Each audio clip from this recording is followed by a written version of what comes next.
Okay, Callie posting over the Democratic Underground. In the face of the horrific Republican agenda, Democrats should unite behind leadership. We shouldn't criticize anything that the Democratic leadership is doing until after they do it. We shouldn't criticize the Trans-Pacific Partnership. For pity's sake, we don't even know what's in it. Really? I mean, isn't that in and of itself worth criticizing? I mean, we shouldn't ever criticize the possibility of Dems moving toward entitlement cuts. We all know that couldn't be a real possibility. Well, maybe not. The NSA, they're keeping us safe. They aren't breaking any laws. We need to stay united and beat Republicans. Well, I don't see where pushing Democrats in a more progressive direction is not staying united. In fact, I think that if we say, you know, our president can do no wrong, and if he's going to do the TPP, or if he's going to change CPI, Social Security, or if he's going to approve the Keystone XL pipeline, you know, I still, you know, love him wonderfully. I mean, I would still vote for him, but I'm going to do everything I can to try to prevent him from doing those things. And I think that, you know, and he has said this. He responds to the people. Or do you think I'm being really naive? I mean, obviously, Callie does. Well, I don't know what Callie thinks about what I'm saying, but C-A-L-I. I'm not even sure if I'm pronouncing it right. But this idea that we should just say, oh, the Democrats did it? We need to salute that flag.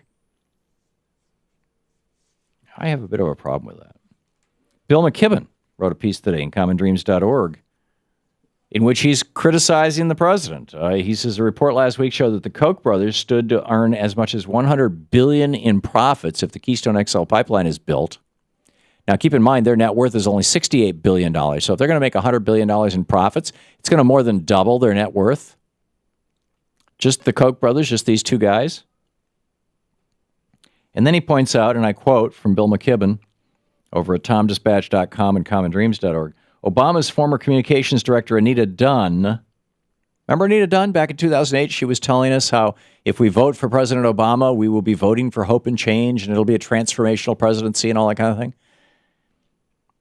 He says, Obama's former communications director, Anita Dunn, is now on the TransCanada dime producing TV ads in support of the pipeline. Really?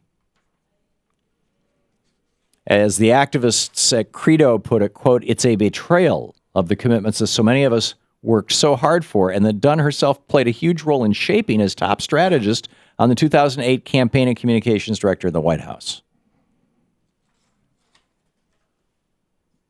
So should we just shut up and go away? I do believe in saluting people when they do things well. Jared Polis,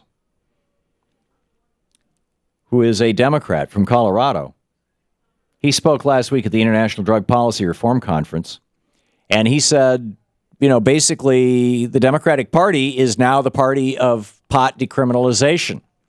Now, it wasn't the most flattering way that he said it. It wasn't like, hey, they decided to get out ahead of the issue. It's brilliant strategy. No, it was more like they've been kind of, you know, kicked into the corner and they're, okay, well, actually, here he is in his own words.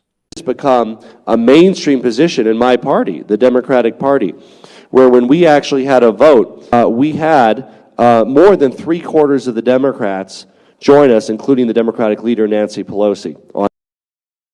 There, in calling for the decriminalization of pot. I'm telling you, there's a couple of simple things. Just very simple things that if the Democratic Party would simply say, these are our positions, this is where we stand. In a united front, or even in just a majority front, we are in favor of decriminalizing pot. Let's stop all the damage to everybody's liver in America. All right, we're in favor of decriminalizing pot and taxing it like alcohol. Just throw it onto the beer of ATF. ATFP, ATF and pot.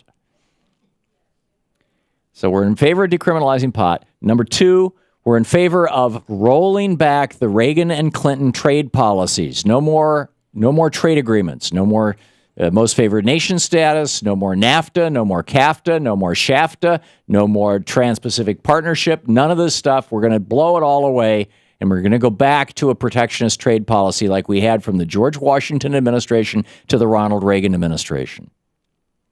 Ross Perot was right. The Republicans and the Democrats were wrong. Whatever party says that will never again lose an election. The pot thing is only 58% of Americans. The trade thing, that's got to be 80, 90% of Americans. At least anybody who's informed on the issue. And number 3, let's roll back the Reagan tax cuts on the rich.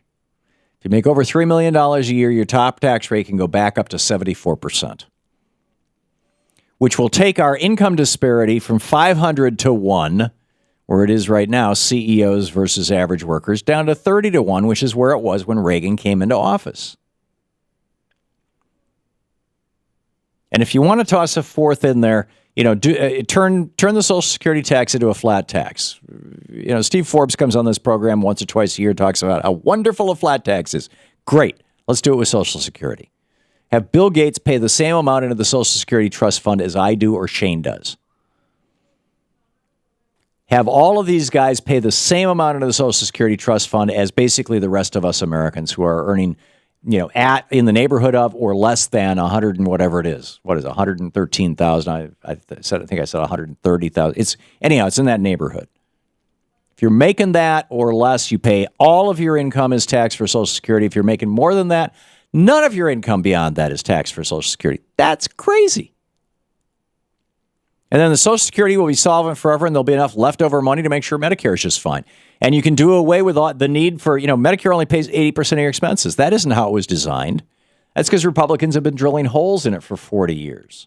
Let's make Medicare available to everybody, and let's, the CEO of United Healthcare, Stephen J. Hemsley, has taken over $1 billion in compensation out of their company. An awful lot of it because they're the largest provider of these Medicare policies, these supplemental policies that fill in the holes drilled by Republicans so there'd be opportunities for people like Hemsley to make $1 billion. That's crazy. Let's fill in the holes in Medicare so you don't have to buy a supplemental policy. And then drop the eligibility age to 0. You got a national single-payer healthcare system. Really, really simple stuff.